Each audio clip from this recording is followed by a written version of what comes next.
کراچی کی مصروف سڑکوں پر سورج اپنی روشنی بکھیر رہا تھا۔ گاڑیوں کا شور، بسوں کی آواز اور لوگوں کی ہڑبڑاہٹ، سب کچھ ایک عام دن کی طرح لگ رہا تھا۔ مگر اس ہجوم میں ایک لڑکی تھی، حنا، جس کے چہرے پر ایک ایسی خاموشی تھی جو شور میں بھی سنائی دیتی تھی۔ حنا ایک درمیانے طبقے کے گھرانے سے تعلق رکھتی تھی۔ اس کے والد اقبال صاحب ایک بینک میں ملازم تھے اور والدہ نزاہت بیگم ایک اسکول میں پڑھاتی تھیں۔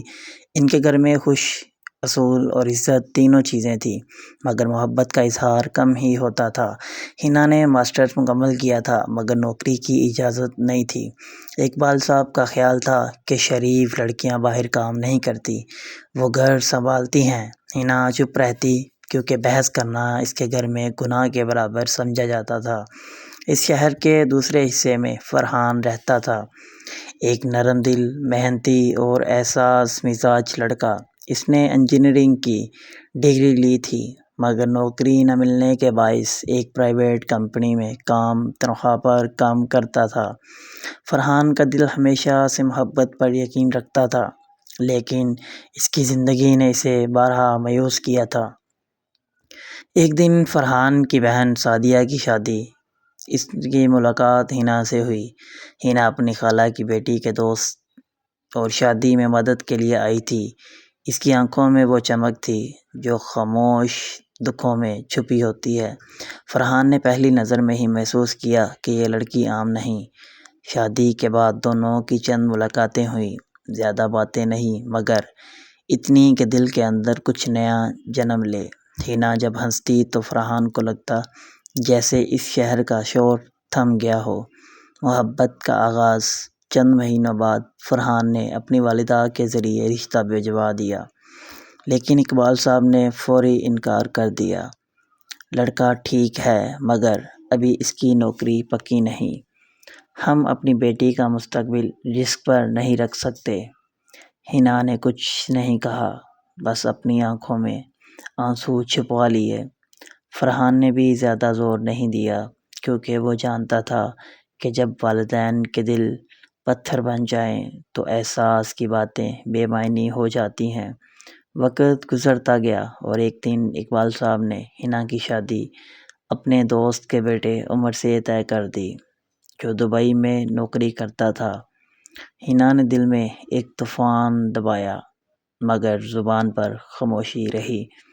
شادی کا دن، شادی خوب دھوم دھام سے ہوئی، روشنیوں سے سجا ہال، ہنستے چہرے، مگر دل کہیں اندھیروں میں بھٹک رہا تھا۔ فرحان بھی مدعو تھا، وہ چپ چاپ ایک کونے میں بیٹھا حنا کو دیکھ رہا تھا۔ جب نکاح نامہ پر اس نے قبول ہے کہا، فرحان کی دنیا جیسے رک گئی۔ اس کے ہونٹوں سے ایک ٹھنڈی سانس نکلی اور دل کہہ اٹھا، کاش قسمت بھی انسان کی مرضی سے لکھی جاتی۔ دبئی کی زندگی۔ شادی کے بعد زندگی۔ حنا دبئی چلی گئی۔ عمر ایک ذمہ دار شوہر تھا، مگر محبت سے خالی۔ وہ ہر چیز مہیا کرتا، مگر دل کا سکون نہیں دے پاتا۔ حنا کے لیے زندگی ایک خوبصورت قید بن گئی۔ وہ ہر رات بالکنی میں بیٹھ کر شہر کی لائٹس دیکھتی اور سوچتی کہ محبت اگر قسمت میں نہ ہو تو آسائش بھی قید بن جاتی ہے۔ ادھر فرحان نے خود کو کام میں الجھا لیا۔ اس کی ماں اکثر کہتی تھی، بیٹا شادی کر لو، وقت گزر رہا ہے، لیکن وہ کہتا، امی دل کی ویرانی کسی نکاح سے آباد نہیں ہوتی۔ 6 سال بعد ایک دن حنا پاکستان واپس آئی۔ عمر دبئی میں ہی تھا، مصروف ہمیشہ کی طرح۔ حنا اپنی بیمار ماں کو دیکھنے آئی تھی۔ اسی دوران اسے ایک دن فلاحی ادارے کے پروگرام میں مدعو کیا گیا، جہاں وہ ایک پرانے چہرے سے ملی، فرحان۔ اس نے سماجی کام شروع کر دیا، چہرے پر سکون، مگر آنکھوں میں وہی اداسی۔ دونوں نے بات کی، وقت جیسے پلٹ گیا۔ فرحان نے کہا، تم خوش ہو نا؟ حنا نے مسکرا کر کہا، ہاں بہت، مگر اس مسکراہٹ میں وہی خاموش دکھ چھپا تھا۔ جو برسوں پہلے تھا۔ فرحان نے بس اتنا کہا، کبھی کبھی محبت مکمل نہ ہو کر بھی عمر بھر ساتھ رہتی ہے۔ اختتام: کچھ ماہ بعد خبر آئی کہ فرحان ایک حادثے میں چل بسا۔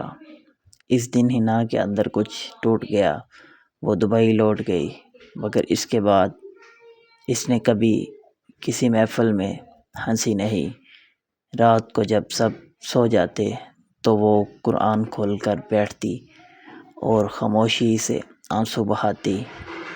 اس کے دل میں ایک ہی دعا تھی، اے رب، اگر زندگی میں نہ ملا تو آخرت میں اس کو دے دے۔ اس نے کبھی مجھ سے کچھ مانگا ہی نہیں تھا۔ آخری جملے۔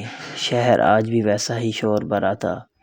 روشنیوں میں لوگ مسکرا رہے تھے، مگر کہیں کسی بالکونی میں ایک عورت خاموش بیٹھی تھی۔ وہ عورت جس کے چہرے پر سکون تھا، مگر دل میں ایک نہ ختم ہونے والی اداسی۔ وہ حنا تھی، اور اس کی زندگی ایک سچی کہانی تھی، خاموش محبت جو کبھی ختم نہیں ہوتی۔